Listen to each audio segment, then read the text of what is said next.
कोई व्यापार नहीं चलता हो, दिक्कत आ रही हो, तो हनुमान जी के दूसरे नंबर का भाई गतिमान का स्मरण करो। हनुमान जी के उल्टे पांव का सिंदूर लाकर गतिमान का नाम लेकर स्वस्तिक बना दिया जाए व्यापार वाली जगह पर, तो व्यापार अच्छा चलने लगता है महाराज। कोई व्यक्ति पैसा खा गया, नहीं दे रहा, बहुत परेशान हो गए, मांग मांग कर दे गए, नहीं दे रहा, हाथ जोड़ लिए, पांव जोड़ लिए, सब कुछ कर लिया, नहीं दे रहा, तो हनुमान जी के तीसरे नंबर का भाई रतिमान, रतिमान, गतिमान नहीं, रतिमान, रतिमान का नाम लीजिए। पीपल के पत्ते पर लाल सिंदूर से जो व्यक्ति पैसा लेकर गया उसका नाम लेकर बहते हुए पानी में अपनी कामना कर रतिमान का नाम लेकर छोड़ दीजिए। 15 दिन में रतिमान ऐसी उतावली मचाता है कि उसको हाथ जोड़कर वो खुद फोन लगाकर बोलता भैया तेरा मैं पैसा लौटा दूंगा। रतिमान का स्मरण किया जाता है। रतिमान, ध्यान दीजिएगा, हनुमान का एक स्मरण, पंचमुखी हनुमान का एक भाव।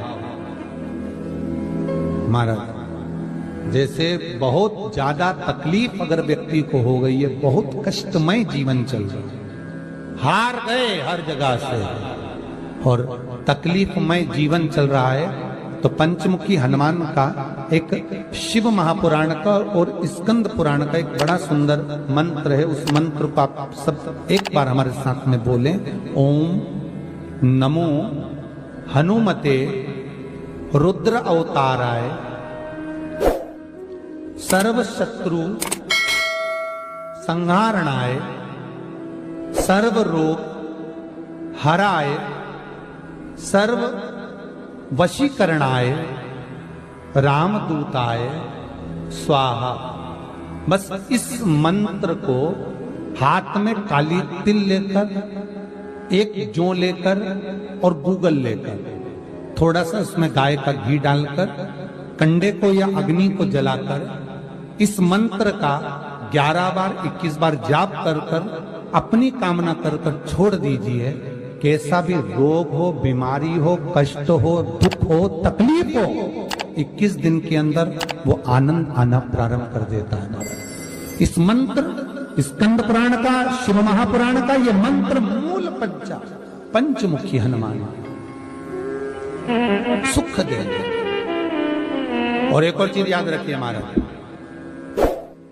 यदि कोई काम के लिए जा रहे हो, कोई व्यापार के लिए जा रहे हो या नौकरी करने के लिए जा रहे हो और लगी नहीं रही, बहुत तकलीफ पा रहे हो, सर्विस ही नहीं लग रही, बहुत कष्टमय हो गया, तो निवेदन करूंगा 5 पीपल के पत्ते पर बेसन के 5 लड्डू घर में बने हुए, गाय के घी के 5 लड्डू रख लो।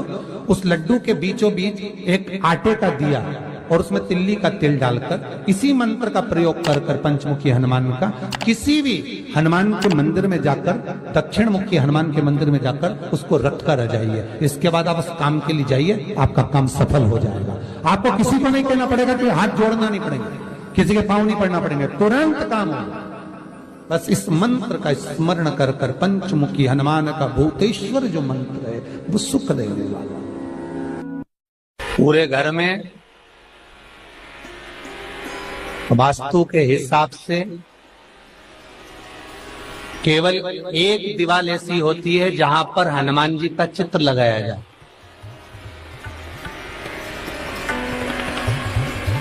चाहे तुम पर्वत उठाने वाला चित्र लगाओ हनुमान जी का, चाहे बैठे हुए लगाओ, चाहे रामायण पढ़ने वाला लगाओ, चाहे लंका दहन करने वाला लगाओ, चाहे राम नाम जपने वाला लगाओ, चाहे लक्ष्मण को संजीवनी देने वाला लगाओ, चाहे मौन मुद्रा में लगा दो, चाहे स्तुति में लगा दो, चाहे भजन में लगा दो। हनुमान जी का कोई भी चित्र लगता है तो ना पूरब में लगेगा, ना पश्चिम में लगेगा, ना दक्षिण में लगेगा। हनुमान जी का अगर चित्र लगता है तो उत्तर की दीवार में दक्षिण को देखते हुए लगेगा, केवल एक ही स्थान।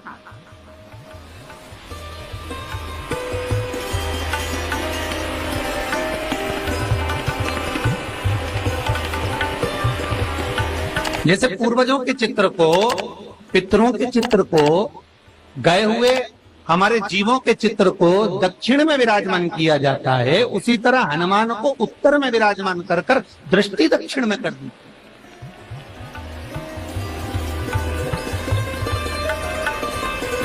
घर में हनुमान जी के जितने फोटो होते हैं उसको केवल दक्षिण दिशा में लगा, उत्तर दिशा में लगा बिठाते थे, और दक्षिण की ओर उनकी दृष्टि होना चाहिए, दक्षिण की ओर उनका मुख होना चाहिए।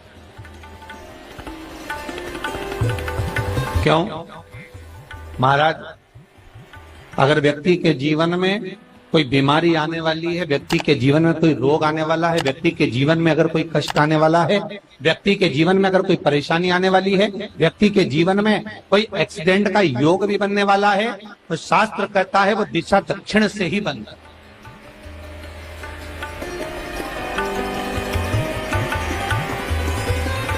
ये दक्षिण जो दिशा है ये यम की दिशा।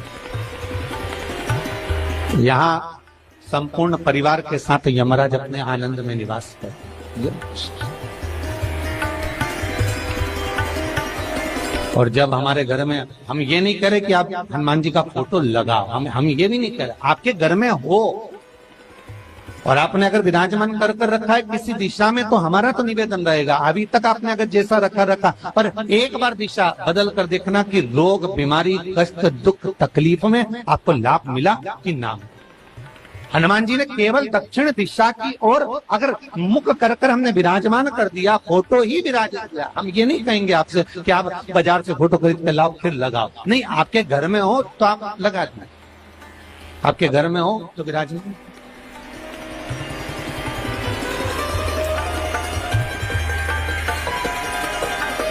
अच्छा, कितनी विपरीतता है वो भी आप जरा जानिएगा महाराज, कि शंकर भगवान के ऊपर जो जल चढ़ाया जाता है उसकी जलाधारी उत्तर में जाती है महाराज।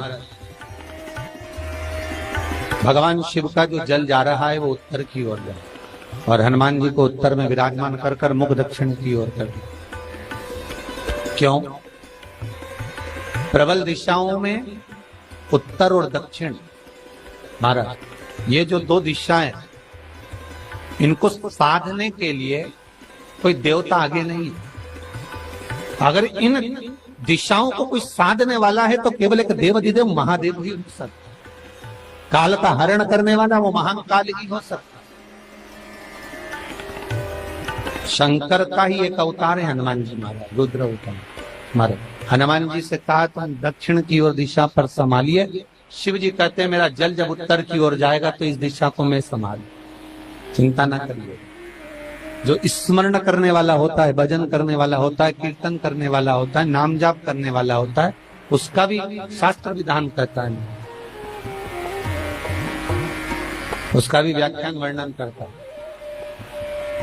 कि जैसे एक दिशा के रूप में हनुमान जी महाराज को विराजमान कर दक्षिण की दिशा पर हम विजय पर, अर्थात रोग पर, बीमारी पर, कष्ट पर, तकलीफ पर हम विजय प्राप्त कर सकते। ऐसा नहीं कि ऐसा कोई रोग नहीं जिसकी दवा नहीं है, पर जब तक भगवान की कृपा नहीं होगी तब तक कोई औषधि मिल सकती नहीं, कुछ प्राप्त नहीं हो सकता। जब भगवान करुणा करते हैं तो आप रूप कुछ ना कुछ सुख की अनुभूति हो जाती है, अपने आप सुख का भान हो जाता है। तो जैसे दक्षिण का जो स्वामी तत्व है, दक्षिण पर जो दृष्टि देने वाला श्री हनुमान जी महाराज है, इसलिए हनुमान जी को उत्तर की दीवार पर विराजमान कर उनका मुख दक्षिण की ओर रखा जाता है। वास्तु शास्त्र के हिसाब से, वास्तु नियमों के हिसाब से सारे फोटो कहीं पर भी लगा सकते हो, पर हनुमान जी का अगर फोटो तुम्हारे घर में है, हनुमान जी अगर तुम्हारे घर में विराजमान है, हनुमान जी का चित्र तुम्हारे घर में विराजमान है, तो उसका मुख दक्षिण का होगा, तो रोग, बीमारी, तकलीफ, कष्ट ये सब दूर हटते।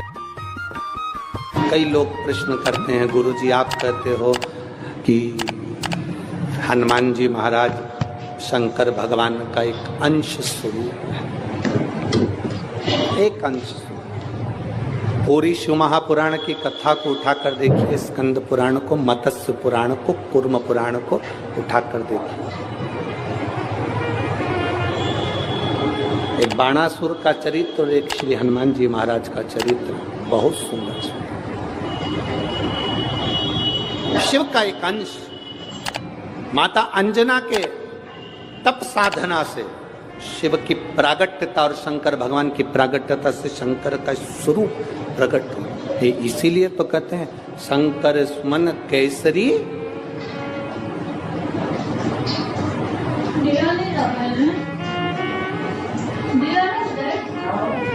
शिव का एक स्वरूप है हनुमान जी। हम तो हमेशा कहते हैं अगर आप हनुमान जी का भी दर्शन कर रहे हैं तो ये अंदाजा लगा कर रखें कि आप शंकर का दर्शन कर रहे हैं। आप शंकर का दर्शन कर रहे हैं तो ये अंदाजा लगा कर रखें कि आप हनुमान जी का दर्शन कर। सब एक, कोई भेद नहीं, सब एक, कोई भेद नहीं। देवताओं, आप एक बेलपत्र,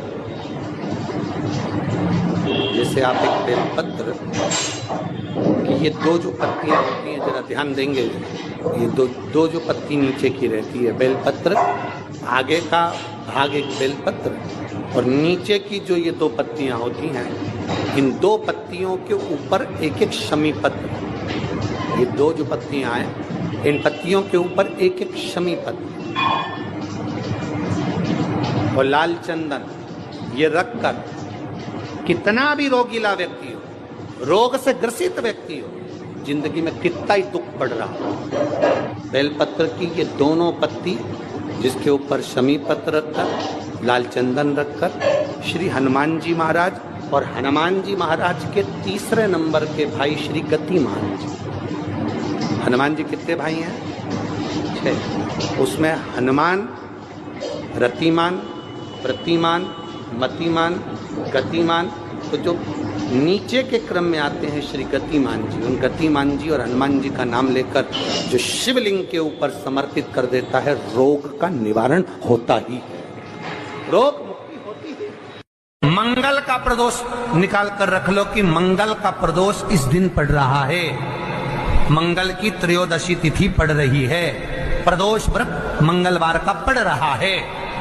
और जिन लड़का लड़की को मंगल होते हैं, जिन कन्या और वर को मंगल होते हैं, केवल शंकर भगवान के मंदिर में जाकर चौमुखी दिया, 4 बत्ती का दिया आटे का, उसमें घी डालकर लड़की शंकर भगवान के मंदिर में मात्र 7 बार शंकर पे से उतार कर, 3 बार स्वतः उतार कर शिव के मंदिर में रख देती है, उसका मंगल आड़े आता ही नहीं है, मंगल नहीं आता सामने।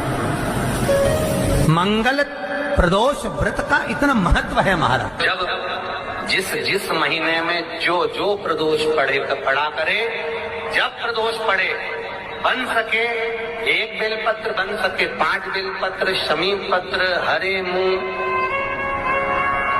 हरा मूंग बेलपत्र, एक कलश के अंदर थोड़ा सा पानी लेकर 1 बेलपत्र, हरा मूंग, शमी पत्र डालकर और उसमें थोड़ा सा गुड़ डालकर भगवान शिव का स्मरण कर कर प्रदोष काल में, मान लो कोई काम आपका बहुत जरूरी है, बहुत दिनों से आप थक गए हैं, नहीं हो रहा, कर्जा बढ़ रहा है, धन नहीं आ रहा, व्यापार नहीं चढ़ रहा, या कोई समस्या बहुत प्रबल है, कोई एग्जाम में बैठ रहे हो, नहीं हो रहा, परीक्षा भी दे दी है, रिजल्ट आने ही वाला है, तो भी प्रदोष काल में, प्रदोष के समय वो जल, मूंग, शमी पत्र और बेलपत्र और गुड़ का शंकर के शिवलिंग को समर्पित करना प्रारंभ कर दो।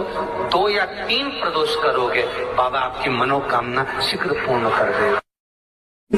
शंकर भगवान पर चढ़े हुए जल जब नीचे की ओर आता है, जिस जगह पर जल गिरता है, उस जगह पर मात्र 1 दुर्गा प्रदोष के दिन अपनी कामना कर इस शरीर के सुख के लिए शंकर भगवान के जल गिरने वाले स्थान के पास में अवधूतेश्वर महादेव के नाम से रख दी जाती है, तो जिंदगी में कभी बड़ी बीमारी नहीं आती। उसी तरह जिससे रोग को समाप्त करने के लिए दुर्वा का प्रयोग किया जाता है।